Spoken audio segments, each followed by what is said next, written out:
Hello, and welcome to our fifth broadcast of Ferment TV. I'm Kit McDonnell, and I lead special projects at Ginkgo Bioworks. I'm the creator of Ginkgo Ferment and the project director of Ferment TV. Before we begin, I have a few housekeeping notes. Per usual, this session is being recorded so that we can share it online afterward. Per our speaker's request, we are making this a more interactive session by encouraging audience participation in the chat and Q&A boxes at the bottom of your screen. You can upvote and comment on questions that you like. Please be nice to our speakers. Drew says he doesn't care. Okay, and finally, stick around until the end where I'll return to preview next week's broadcast. For those of you who are new to Ferment TV, we're an experimental space for virtual gatherings by Ginkgo Bioworks in partnership with London-based agency Faber Futures. You can visit ferment.tv to learn more about what we're up to and visit our YouTube channel to see past conversations. Now for today's conversation, we're focusing on the theme of innovating, life science technologies and how they get made. I'm very excited to welcome our speakers for today, Dr. Alexandra Daisy Ginsberg and Dr. Drew Endy in conversation with Dr. Christina Agapakis. Being old friends and collaborators, they all assured me yesterday that they would be our most well-behaved guests yet. We'll see about that one. Today, they're exploring the potential for more than human flourishing and how to challenge the structural limitations to the futures we want. Dr. Alexandra Daisy Ginsberg is an artist examining our fraught relationships with nature and technology. Through artworks, writing, and curatorial projects, Daisy's work explores subjects as diverse as artificial intelligence, exobiology, synthetic biology, conservation, biodiversity, and evolution as she investigates the human impulse to better the world. Daisy has spent over 10 years experimentally engaging with the field of synthetic biology, developing new roles for artists and designers. She's lead author of Synthetic Aesthetics, Investigating Synthetic Biology's Designs on Nature, which she co-authored with Drew. Daisy exhibits internationally, including at MoMA, New York, the Museum of Contemporary Art, Tokyo, the National Museum of China, the Pompidou, and the Royal Academy, and her work is in museums and private collections. Dr. Drew Endy is an associate chair of bioengineering at Stanford University and president of the BioBricks Foundation. Drew helped launch the new undergraduate majors in bioengineering at both MIT and Stanford, and also co-founded iGEM. Recently, he has served on the World Health Organization Smallpox Advisory Committee and the International Union for the Conservation of Nature's Synthetic Biology Task Force. He is also a founding co-director of the Departments of Commerce and Energy's Joint Initiative for Metrology in Biology. The White House recognized Drew for his work on open source biotechnology, and Esquire declared him one of the 75 most influential people of the 21st century. And today's moderator, Dr. Christina Agapakis. She's a biologist, writer, and artist interested in microbes and the future of biotechnology. As Ginkgo's creative director, Christina collaborates with engineers, designers, artists, and social scientists to explore the many unexpected connections between microbiology, technology, art, and pop culture. And now over to Christina. Thanks, Kit, and thanks, Daisy and Drew. I'm really excited for our conversation. Somebody's asking you to introduce the cat, Drew. But I think we've, as Kit said, we've known each other for a long time. You both have been tremendously inspiring to me over these past years and my work, and I'm really excited to be able to talk today.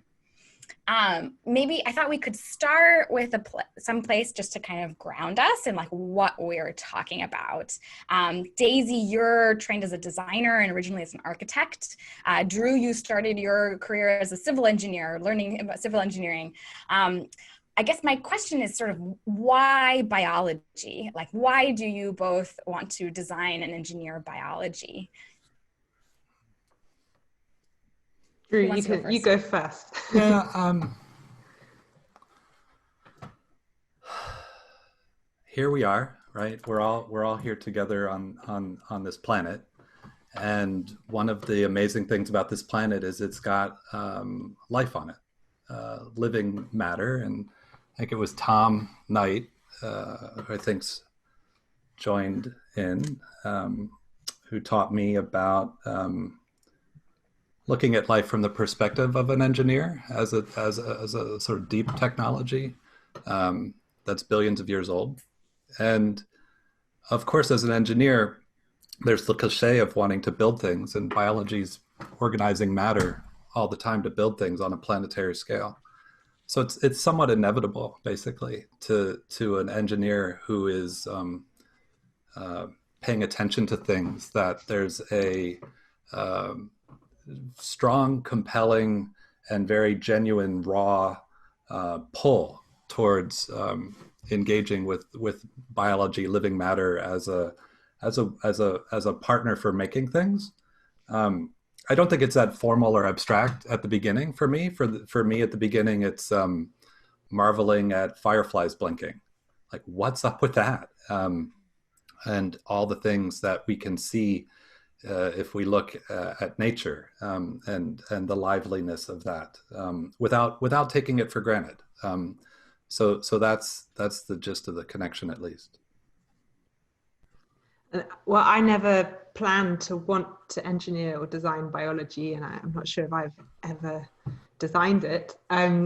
But I learned about Drew's work and the field of synthetic biology. And once I learned about it, then I was completely fascinated. So a friend of mine, one of my classmates at the Royal College of Art, back in, I think it was December 2007, Sasha Plouflet, he went to hear Drew at the Chaos Computer Club in a basement somewhere in Berlin, and came back to the RCA the next term where we were studying. And he said, Daisy, I heard this crazy person talking about something that I think you're going to find so fascinating.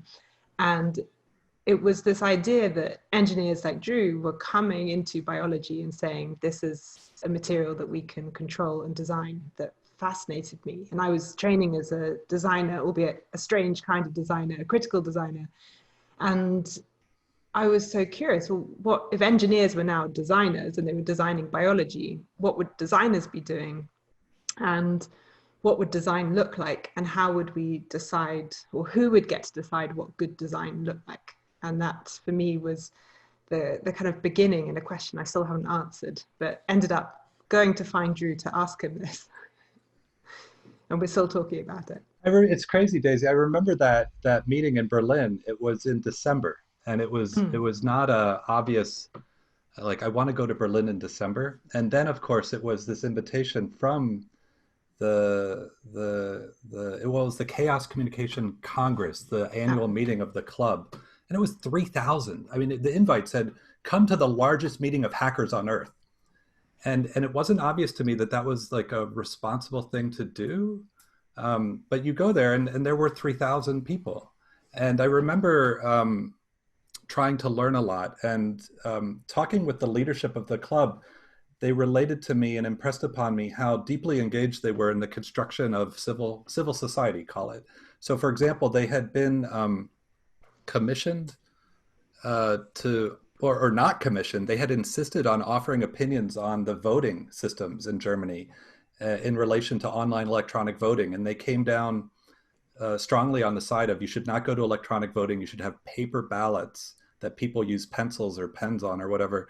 And I was like, oh, because you can hack the computer systems. And they said, no.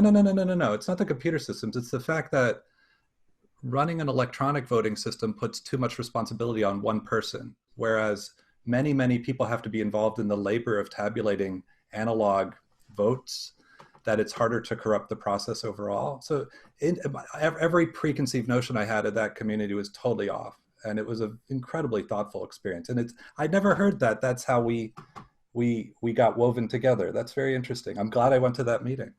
Well, yeah, that was it. And that, I think, propelled quite a lot of people into synthetic biology as a result of Sasha going to that session. Because I then turned up at Stanford a year and a half later, having made an introduction to show you my graduation project. I thought this was a good idea, that I needed to come and show you what I'd made. It's kind of crazy. All the way to America. But it's kind of crazy because like, you're very famous and infamous because of stuff like that. And you know, what out of the gate, what you're showing up is the engineer, so to speak, has no clue what people want.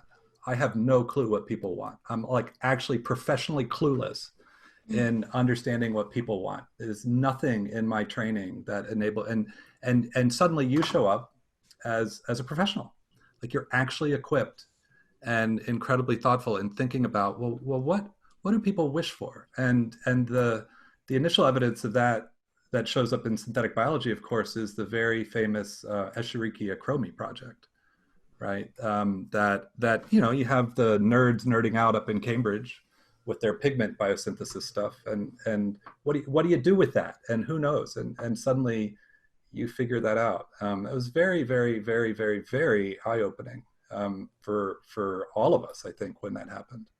I still don't think that's well appreciated. Not the specific project, but just this intersection of what do we wish for as people, and what do we do if we can express our intentions in living matter. The combination of those two things is still very, it feels like we're setting up at the starting line still. I think I'm very grateful to hear that that it's, I mean, I think, so the project you're referring to, eChroma, is when I've been working with the Cambridge iGEM team back in 2009 with another designer, James King. The students were designing bacteria that produce colored pigments, and James and I ran these workshops. We had no idea what we were doing or why we were running these workshops, but we thought, well, we've spent a few weeks learning synthetic biology and being taught, so what could we give back to the team? And you would both been trained to think about the implications of technology and to use design in this quite novel way to ask questions. And so the result, one of those workshops produced the idea of, well, maybe we'll be ingesting bacteria in like a Yakult type product, but it will have engineered bacteria inside. And then you would use these bacteria to detect different diseases. And if you had a disease, you'd poop different colors. So we turned up at iGEM with this briefcase of colored poo. But for me, it was actually meant to be a critical project. And we were turning up at iGEM. We had no idea if we'd be thrown out of what we were doing. So I like the fact that you said that we were professionals, because in a way, I felt like we were inventing something and I had no idea what I was doing. And it was really important. It was sort of an outsider coming in, just saying, asking really obvious questions, really naive questions. And that's also the value of the different perspective. But for me, the fascination was that as I arrived at iGEM, sort of arriving in this cult-like meeting of thousands of young engineers and biologists kind of gathering around a common cause, was the realization of how fields of science and technology are constructed. And this sort of fascination that it intentionally constructed. What did you perceive to be the common cause? That's very interesting, this cult-like common cause. Well, there was, so one of the sort of the cult-like elements was just everyone was really happy and really excited to be at this meeting. And I'd never been to a genetic engineering competition before, so this was just, you know, slightly amazing. And having worked with the students and seen, you know, what they'd managed to achieve over the summer and sort of getting to this point where they went to present their work, you know, this common cause around the vision that it's possible to engineer biology. And that vision, you know, as I understood it, was that engineers could engineer biology better than perhaps genetic engineers who traditionally been biologists could do it. And in this effort, we could, you know, the idea of engineering, making biology better would make a better world somehow. And there are all these sets of values encoded in that. And iGEM is this sort of celebration of those values, but also a mechanism to perpetuate them. So Drew's going to make a really big point now. I think there's like three really interesting things that are all like that both of you are saying, and I wanted to kind of like dig into them more in the context of synthetic aesthetics, which is a project that brought all of us together. I think that was like when we first kind of all worked together or explicitly, and so one was this kind of question of the like, you're going to design biology, how do we design it well, right? Like that was a main kind of like driving question for synthetic aesthetics, which brought together artists and synthetic biologists. You also had, I think Daisy, you said something about like, what can we offer the engineers? I mean, these kinds of workshops and like thinking through the implications. And it reminds me of, so there's two things that kind of remind me of a situation where I was working with an iGEM team, and my students were all like brilliant engineering students. They were all really motivated, ambitious, and really excited for iGEM. And they were extremely resistant to workshops where I would ask them to think about implications. And worse still, workshops where I would ask them to explicitly be like playful. Like we had other artists, like a nice kind of art science program at UCLA, and there was a woman who's a performance artist who was like part of this program, and she asked them to dance and move about synthetic biology, and they were so upset about it, and they were like really rejected that as something that should be part of iGEM and like the way we think about synthetic biology. But I know it was also part of how synthetic aesthetics started. So I guess, Drew, I wanted to hear from you like the story of how synthetic aesthetics started, like how we bring in these questions of kind of like implications and this kind of like higher order question of like, okay, well, we want to design biology, like how do we design it well, and how all that kind of came together in synthetic aesthetics, and maybe how it continues. Yeah, synthetic aesthetics shows up in the context of something called a sandpit. Sandpit is a mechanism used by public funding agencies in the UK and adopted sometimes in the US to help a new domain of significance sort of organize new teams, new projects. So it was the UK funding agencies and the US funding agencies co-sponsoring a week-long experience in a farm just west of Dulles Airport. And all of us were hunkered down for a week, researchers primarily across UK and US. And it was this facilitated, intense experience where you ideate project possibilities and debated and form teams and blow teams up and so on. The bait to get everybody to come to this is they've pre-allocated funding. And I can't remember what the number is, but it's something like they the two funding agencies have pre-committed they're going to spend 10 or 20 million bucks on projects that come out of this. And they'll make the decisions on what they're going to fund by the end of the week. And so you go through this whole facilitated, intense experience, which is stressful. It's good for some people. It's not good for other people. You put your ideas up on posters that you hand draw, and then you have multiple iterations of peer review by Post-it notes. And so you can imagine. And so anyway, Jane Calvert and Alistair Elphick were two of the participants, and we coalesced around this idea of design and aesthetics, if you will. What was interesting is as much as we locked onto that, the more we locked onto that and the more critique we got, every bit of feedback we got was, oh, this is about communicating what synthetic biology is about. This is about public relations on behalf of synthetic biology. And people wanted to see it as that type of activity, whereas we meant it very, very, just the opposite of that. We meant this as, how should we understand what the world is and might wish for, whether or not it understands it itself, and create a type of symmetry of engagement between the world of creative design and so on and so forth. And it was incredibly difficult to land that message. At different points, you had to stand up in this experience and give a presentation, PowerPoint slides on your research team. We're going to make surveillance lobsters or better, salmon or whatever. And we're like, no, we're going to project, actually. Right. Like we're I know both. there was a project funded on lobsters, if I remember. I mean, so whatever. But rather than, so we were trying to break through and communicate that this was not a marketing stunt. This is not PR for the field. And so rather than give a PR PowerPoint slide deck, Jane and Alistair and I, we did a dance. We gave a performance. We performed something, and I can't remember who was doing what, but it started with a golem emerging from clay, and I mean, that was Jane for sure. At some point, I also remember, they were checking whether or not the teams were really going to do the projects, and we were asked explicitly, are you committed to the project? And Alistair quipped approximately, I should be committed. It's like the project was so crazy. In any case, we got the money. It was relative. It was the smallest of all the projects they funded, but Of course, I'm conflicted, but probably the most impactful. If for no other reason, it connected us, Christina, and with Sissel Talas, right, as well. But that's where it started.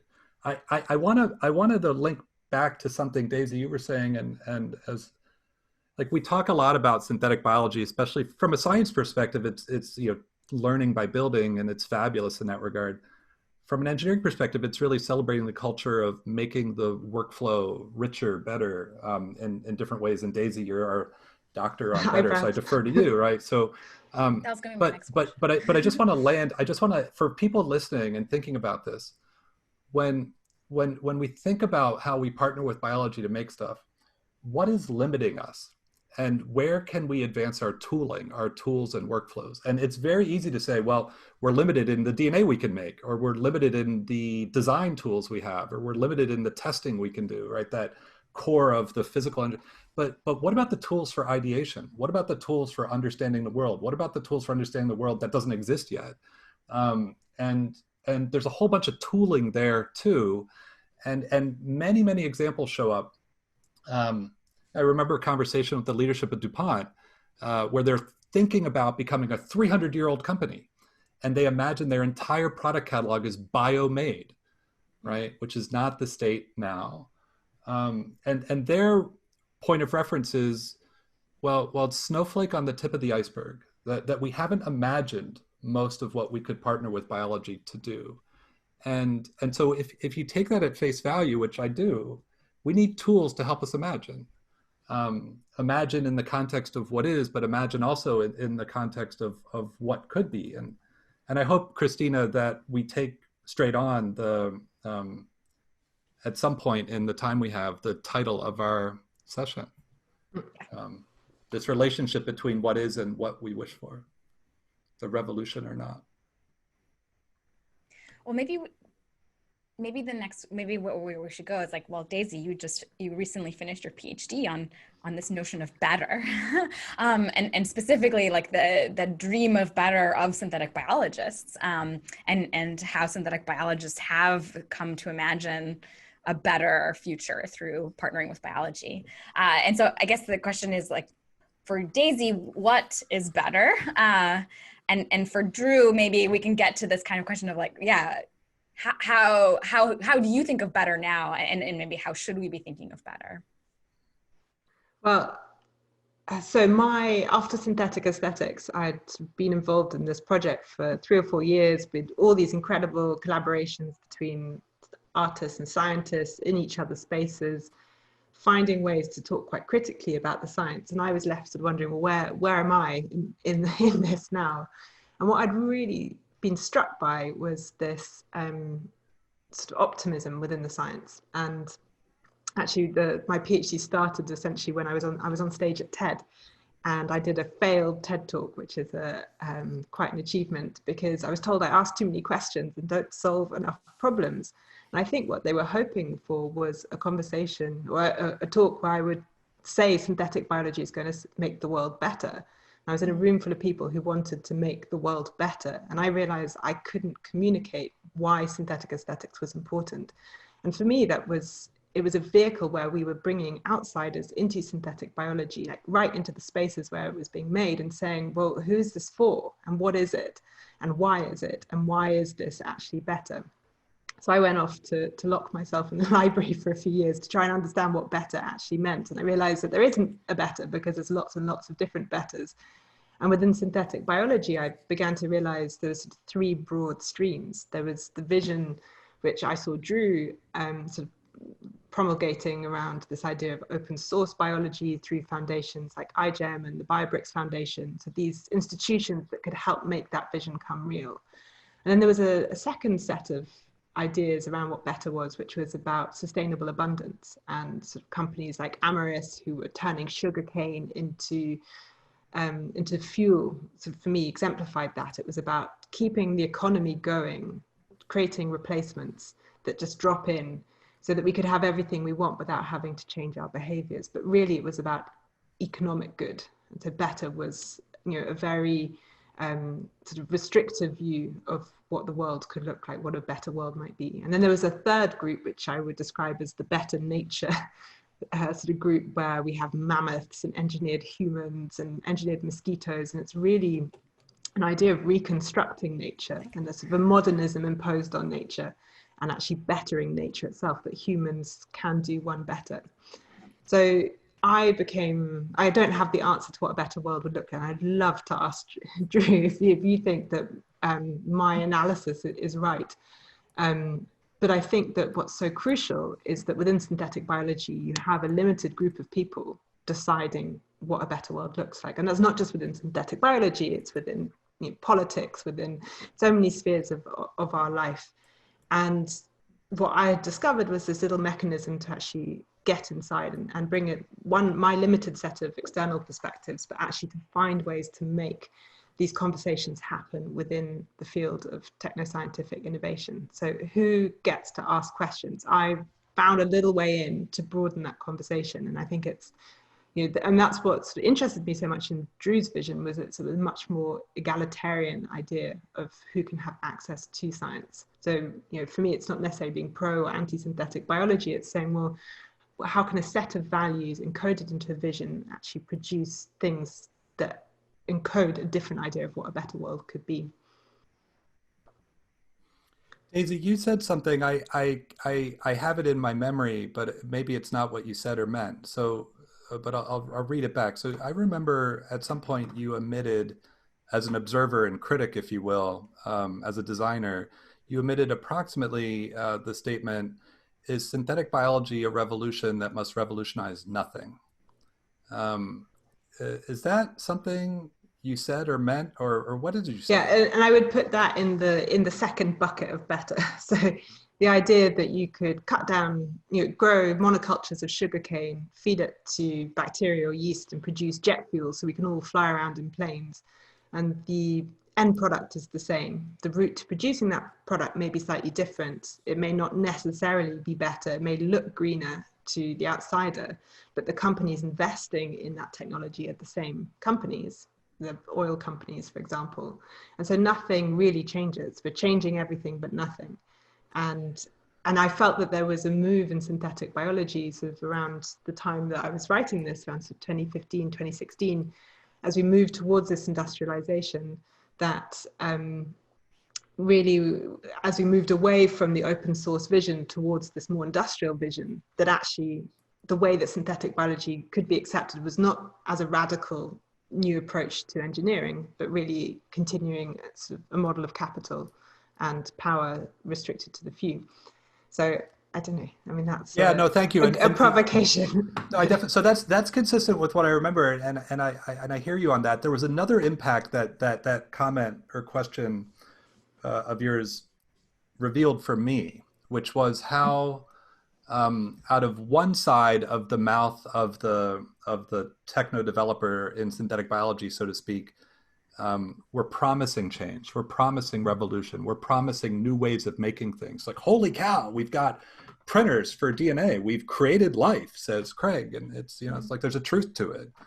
And on the other side of our mouth is coming out statements for reasons like, well, don't worry, there won't be any safety issue here, it's safe. Or we'll screen the DNA, it'll be secure, no problem. So it's the like same thing we've been doing for 10,000 years. Yeah. Right. Yeah. So it's you hear that one over and over again. Yeah. So and so your observation really, I think, created resonance with me because it revealed a type of hypocrisy within the techno protagonist community, where on the one hand we're declaring revolution, and on the other hand we're saying, don't worry, nothing will change. And I internalized that and re-emitted it as a child to a parent, to my mom. It's like, hey mom, we made the living world totally engineerable and everything stayed the same, right? And as soon as you put those words together, you're just like, that doesn't make any sense. Like, how could that be? So that's the kind of question. So I'm curious to ask you, Drew, if have I understood? So what I saw in the work you were doing, why I spent time writing a chapter about you in my PhD, trying to understand was the for what I understood with your vision was this making DNA programmable, making it accessible, and encoding new kinds of relationships with DNA through intellectual property structures, for example, through the BioBricks Foundation, finding other ways for people to have access to a technology which would result in very different kinds of products and things, and different kinds of values around ownership that were different to what was happening in biotechnology. And I'm curious if you think, has that vision come to pass? Is that the dominant reality? And if not, why not? I would I would say has it come to pass? No, I would say, you know, status quo, right? Continues. But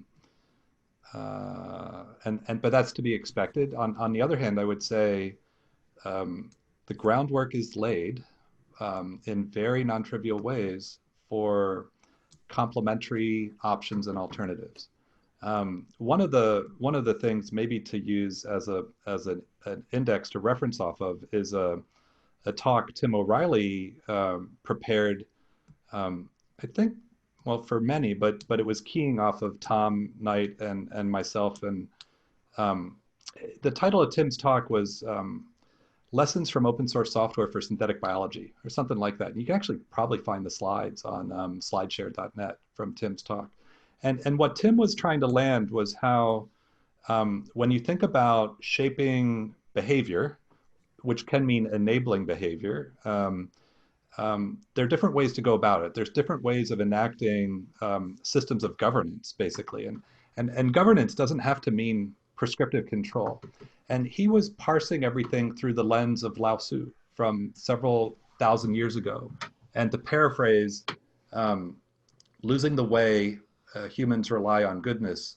Losing goodness, humans rely on morality. Losing morality, ritual, you know, beyond that, chaos, good luck governing.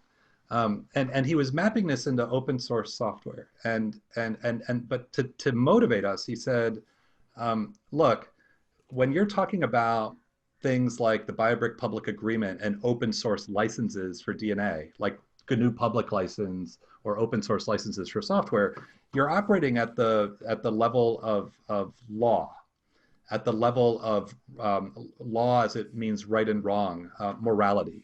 And so you can do that, but it's expensive and it doesn't really give you good bang for buck. And he then indexed off a neat interview with Linus Torvalds, where approximately Linus says, even if you'd gifted me the Windows source code, I couldn't have made Unix from Windows because the architecture of the system, the structuring of the system itself was not compatible with an open fellowship of asynchronous developers of software.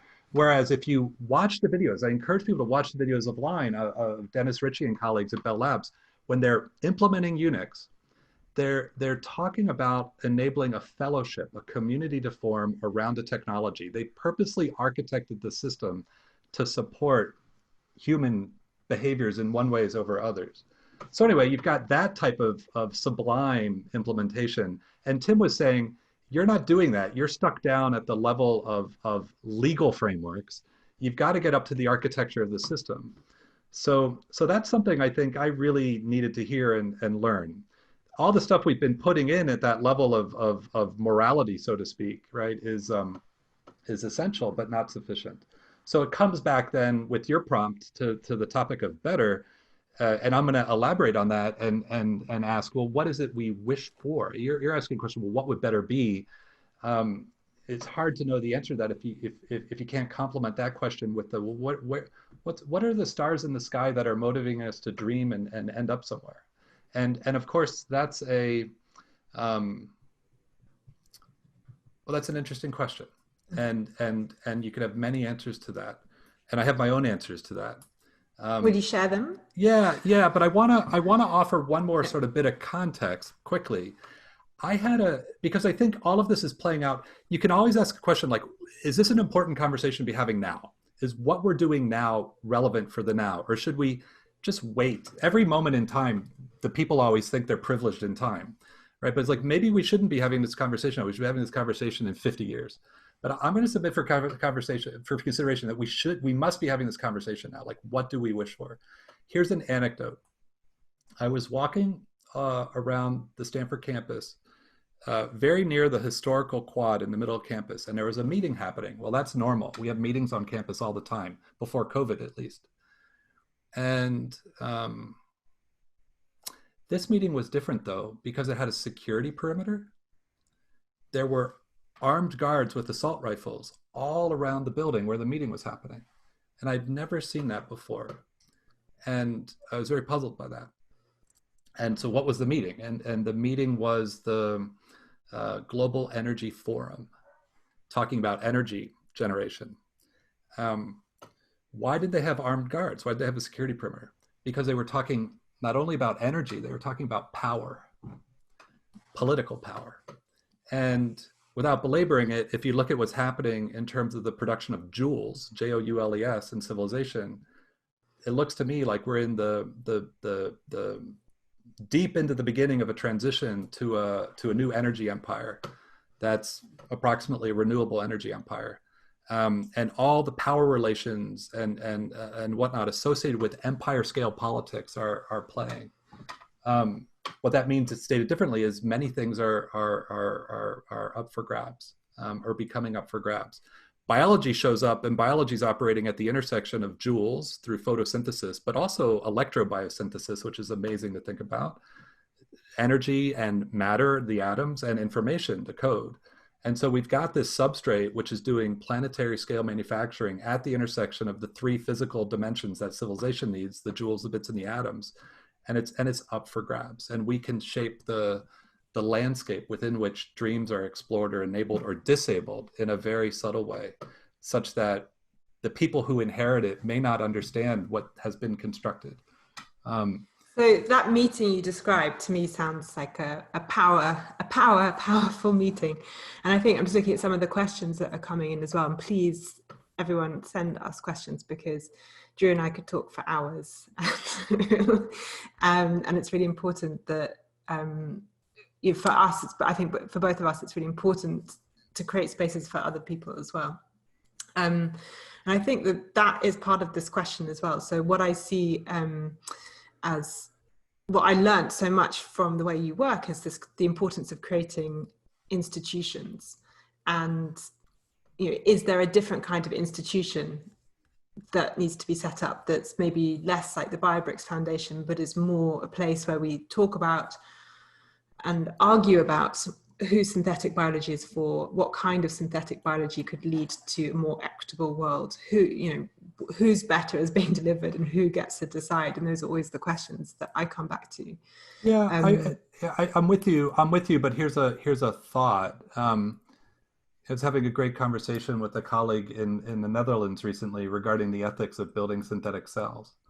And what came out of that conversation for me was the debates really shouldn't be about whether or not to build a synthetic cell. The debate should be what future do we wish to build in general?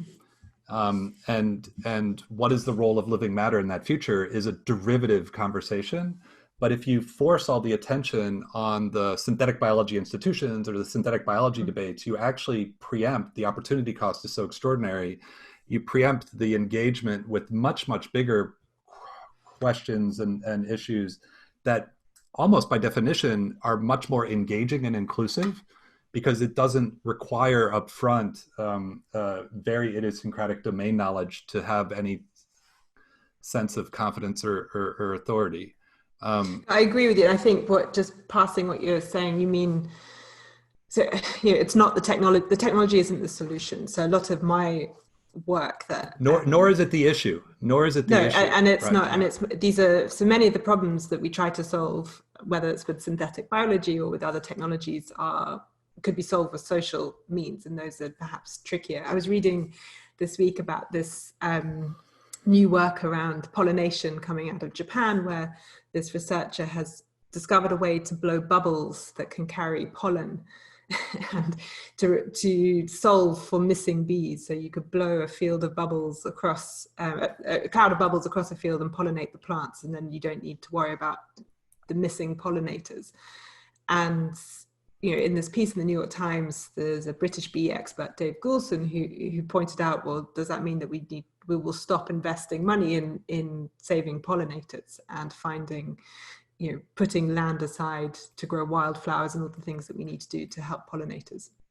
And that's often what I see in synthetic biology is there's a and with other technologies that I work with, you can just make a technology to solve a problem, but actually some of the ways to address these are actually really just difficult social issues. So when it relates to synthetic biology, we could think about engineered mosquitoes, for example. There's social ways to solve it, or we could release engineered mosquitoes, or they could be complementary. And what's maybe missing is the institutions globally, or the institutions aren't working, like the UN or other institutions that actually kind of set the values for the kind of world that we want to make. So my computer decided that I didn't want to do Zoom anymore. So I missed a lot of what you guys were talking about. And I also don't see any of the questions. But I did have a question from before, so hopefully it's not hopefully it's not too out of order. Drew, you were talking about like open source software as an example, and this kind of like that sort of hierarchy of governance. I think it's an illustrative example, because I wouldn't say that like Silicon Valley right now is like a paragon of inclusiveness, and like anyway, I'm saying I think people have been historically left out of that fellowship, and that also like in the vision, like that fellowship's like vision for maybe digitizing industry has come to pass. And I think like there's a lot of things that are sort of remain status quo when it comes to like who is benefiting capital and inequality and all of these other things. So I think I've heard we've had this conversation, right, about like, well, should we be industrializing biology, or should we be biologizing industry? And I think there is a real, like an urgent question of like, what is it like, if we were to biologize industry, what do we do to make sure that it doesn't look like how we've digitized industry so far, right? Like, how do you go to like a step further where you really are doing something revolutionary, and it isn't the same status quo with just different people and slightly different tools? Yeah, I mean, it's pretty straightforward, but you gotta, like the personal computer is recognized as revolutionary. Why? Is it revolutionary because there was some fundamental advance in the transistor? Maybe a little bit, maybe, but not really. It's revolutionary because it changed who can practice computing, when and where, and for what purpose, right? That's the much more significant revolution associated with the PC. So I actually think the industrialized biology, biologized industry, that's actually the same thing. It's much closer to nothing changing in Daisy's language, I would estimate, regardless of how you order those words, because it doesn't really lead to a change in who's doing what, when, and where. But if you were to say, if we have right now, frankly, so far as biotechnology is concerned, industrial biotechnology, and we might change how we're developing the content for the industrial biotechnology ecosystem, but otherwise we still have industrial biotechnology. Not that that's bad per se, I'm not advocating against that. Well, what would be revolutionary in complement? And I would argue then we'd have personal biotechnology, if I'm just replaying the historical tape. So we're gonna have the PB joining the PC, the personal biosynthesizer, personal bio thing. And well, what does that look like? Well, it looks like something you plug into an electrical outlet and you give it an internet jack or Wi-Fi, and anything that biology can be programmed to make, it makes, wherever you are, wherever you can bring your PB. And so suddenly we have something that literally changes, or would change, where and who and what can be accessed in terms of expression of human intention in the living world. This highlights the fact that technology is not technology. It depends on the form of the technology. So an industrial computer is not a personal computer. A DNA sequencer for sequencing a human genome is not a nanopore USB peripheral for sequencing environmental DNA where you are. And same with biotech. So there's a set of questions, and if I bring it back to what I wish for, Daisy, I think the conversation, a type of bigger conversation we need to have, and this links back to a lot of the questions coming in. For me, one of the ways of stating it is, what does it mean to be a citizen? What does it mean to be a citizen of a time? What does it mean to be a citizen of the 21st century? And normally when we think about citizen, that's been so narrowed and made about just standing with respect to borders, that we've lost sight of the deeper and also more practical rights and responsibilities of being a citizen. So one thing you can argue, and this is up for debate, like all of this is up for debate. We should all be having a debate. If you're taking what I'm saying at face value, we should be having a massive debate about what it means to be a citizen of the 21st century. And one of the conversations I'd advocate for specifically would be, what capacities should every citizen have the option of accessing? Optionality around access to the means of production, capacities for doing things. I think if you read the historical documents around the best of the United States and its founding, it's baked in left and right, France and Japan and elsewhere too, making sure that people have the option of being a citizen because they have the option of doing what they need to do, if needed, is really, really critical. And I don't think we've updated that in any Western democracy in a serious way since farming, basically. I don't think we've really taken a swing at that question in about 200 years. And I think biology, because it's at this intersection of joules, bits, and atoms on a civilization planetary scale, has got to be a critical element in that. But see how the question at the top, for me at least, becomes not about a base editor using modified CRISPR or how you're going to make a liposome replicate. It's like, well, what type of society are we architecting? And of course, the questions coming in about, well, what about the nature side of it? And how do we relate the human as an experiment to nature as an artifact in response to the human? So anyway. I think that I'd love to ask actually a little bit about that. So I'm looking at Andy's question, which is up here at the top. So how do we navigate these sources of funding, particularly from entrenched interests who may be incentivized to revolutionize nothing? So how do you create a radical change? And I would love to link that to some of the other questions around kind of evolving new language. And if we think about so a buzzword in the field of design that's emerging around interspecies design. So, designers and architects are responsible for a lot of the crap that gets made. And I don't mean the eco-my kind, I mean the impact of construction, fashion, products in the last sort of 1.5 centuries, and design's role in industrialization means that the West has produced a model of making stuff.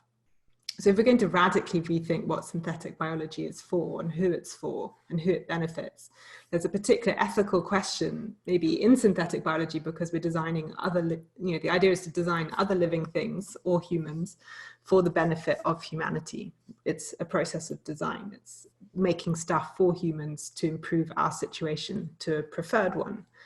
So is there a different way maybe of thinking about interspecies design?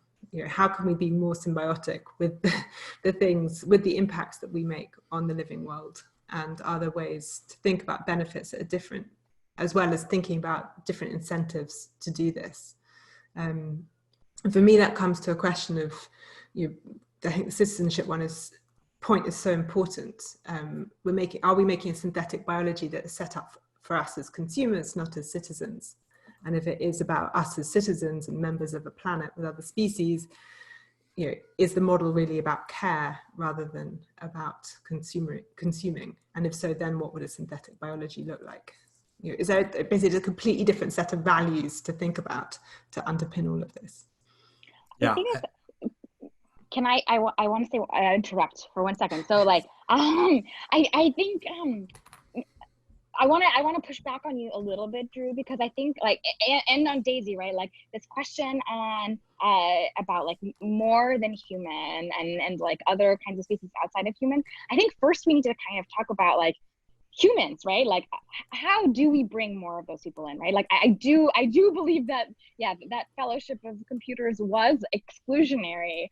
I think the story of like citizenship in the United States, like in the founding of the United States, is like very explicitly like bad. Right, like people getting parcels of land as American citizens back then was about taking land away from indigenous people, right? And it can't be removed from that.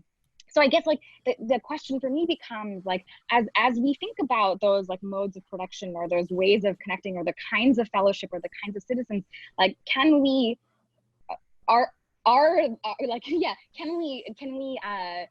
using those as examples, like is that a legacy that we carry with us that's bad because it's excluding people and it kind of like has that history with it? Like what does it look like to have like is there a kind of revolutionary question about like how do we include everybody actually? I mean, I guess we all have a decision to make, right? And it has to do with our relationship to the reality in the past and how we get to where we are and what we inherit. And the United States has many great examples of horrible crimes, right? And imperfections. And the decision I confront as a US citizen is, do I pull the ripcord on the United States of America, or do I work to make it a more perfect union, carrying forward the good and the bad? And for me in the moment, I'm all in on the United States. I'm working as much as I possibly can to make the United States as good as it can be.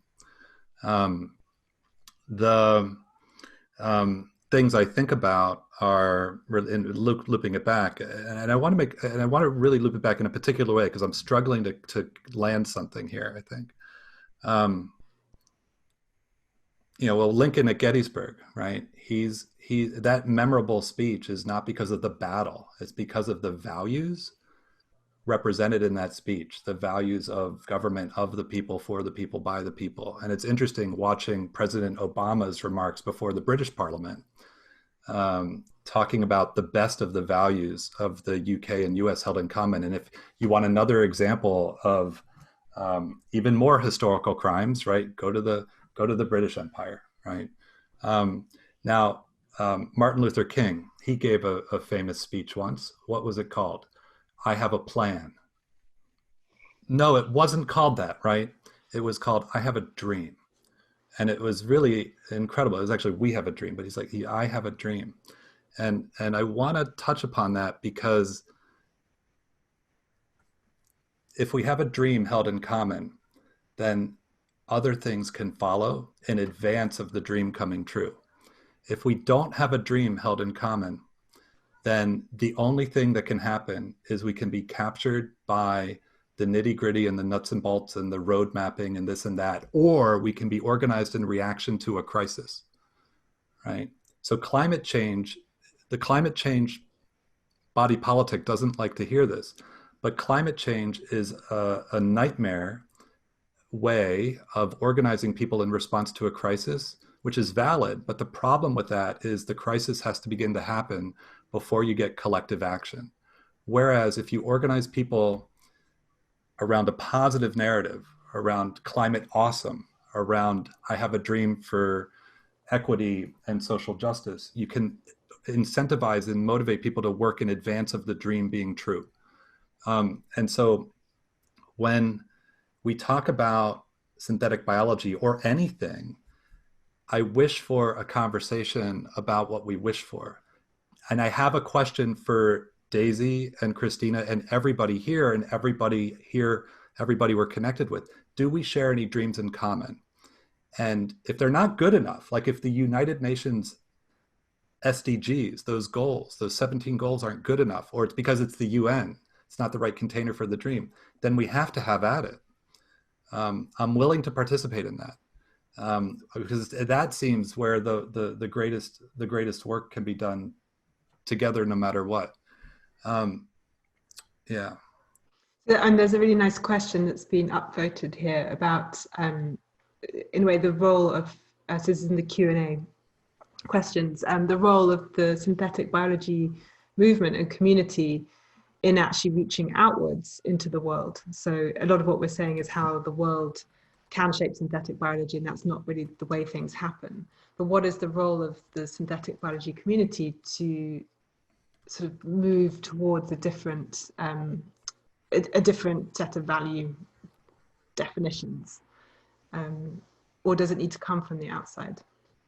No, I think it starts with us and with listening and recognizing where things are and what's going on, just being awake to what's going on, right? Observing what's happening. Like that example of Vilma, just walking around and there's a meeting with the security perimeter. Why? What does that teach me? It's not, am I protesting the meeting or not? It's like, that's a signal in the environment. What am I learning from that signal? Oh, I might go read about what's happening with the return on energy for energy generation. And you suddenly see it's positive, incredibly positive. Anyway, so I think it starts with being of the moment, being of the now, and being, Christina, to your point, right? Aware of the history, the good, the bad, and the ugly, because it's all there for sure. And I'd love to ask the just last gasp attempt at the chat, if anyone has ideas of what a vision of what it should look like, what kinds of values are really important. It would be brilliant to start those conversations, whether here or offline or online, because we're all online, never offline now.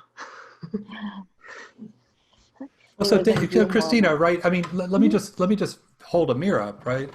To Ginkgo, to the industry, quote unquote. Like, yeah. Does the industry represent a dream? What is that dream? Is it a big enough dream? Is it the right dream? How would we know? How would we participate? How would we, the people, be part of that? I think that's exactly the question, right? So I think to the question, like Daisy, you were asking, like paraphrasing Isaac's question here in the chat, right? Like this idea of like, how do we co-create with other people, right? How do we bring other people in? Drew, we started off with a conversation, you saying like, you didn't have the tools as an engineer for thinking about what people want, right? Like, I do think that we are lacking right now in the tools for that kind of imagination. And part of what we're doing with these conversations at all is trying to build some of those tools, right? And to build those conversations. So I do, yeah, to echo Daisy, I do hope that this conversation continues. Maybe we can bring it to Twitter, YouTube, other places. I don't know, right? Like what is the place? Slack, like let's find a way to have that conversation. Like, what are the tools that we have now that we can access, that we can have as a community to build on that dream? Because I think you're totally right, Drew and Daisy, right? Like we have dreams of better, we have stories, but are they the right ones? Who's there, and how can we make dream bigger? And I just noticed there's a question from someone called Cecil who wants to know what Drew's dream is. I just dropped it in the chat. So it's 2 dimensions. Civilization scale flourishing that's not constrained to the human, and 21st century citizenship ditto. So that's what I'm working on, and you can reprogram me with good discussion. Any of you, yes, for sure. But yeah. And I'd add something about other species. And, exactly. The people and the other people who are not in this conversation and who our decisions affect and have affected for a long time. So and I don't know what that looks like. And that's why I'm always asking these questions, because, and I think what we're all learning from the Black Lives Matter movement and the kind of multi-pronged emergency that's ongoing is that all of this is the same issue. I love that, and yes, Isaac commenting, like I do hope this should go beyond this conversation and beyond Twitter into something else. And so I personally committed to that, and I think it sounds like you two are too. But we're out of time, so we can't solve it today. But I hope that this does continue. So thank you very much to both of you, to everybody listening, everyone who's commenting. Let's keep dreaming. Thanks for starting the conversation. Yeah. Thanks, Daisy. Thanks, Christina. I just want to extend my sincerest thanks to the 3 of you. As I believe Charlie in the chat said, "Koosh, mind blown." Thank you, all 3. So I echo those sentiments. And so before I preview next week's conversation, where we transition from today's what to do dream to how to start doing it with education. I'd like to extend our thanks also to the Faber Futures team with Natsai Cheza, Laura Vent, Joanna Mann, Camille Thierry, Magda Almalco, and our graphic designer, Marta Ubers. And next week on Ferment TV is episode 6, Science in the Making. Moderated by Natsai Audrey Cheza, Carol Calais, professor in design for sustainable futures at Central St. Martin's, director of Maison Zero and co-director of the Living Systems Lab, will speak with Dr. Brenda Parker, a scientist and lecturer in sustainable bioprocess design at the Department of Biological Engineering, UCL, and the co-director of the Biointegrated Design program at the Bartlett School of Architecture. They'll deep dive into the emergence of biodesign over the last 2 decades and new approaches to interdisciplinary education that expands the possibilities for the thinking and making of biology. So please visit ferment.tv to sign up and keep up to date with forthcoming broadcasts, and take a look at our YouTube channel to revisit past conversations. Thank you so much for joining us all today, and we'll see you next week.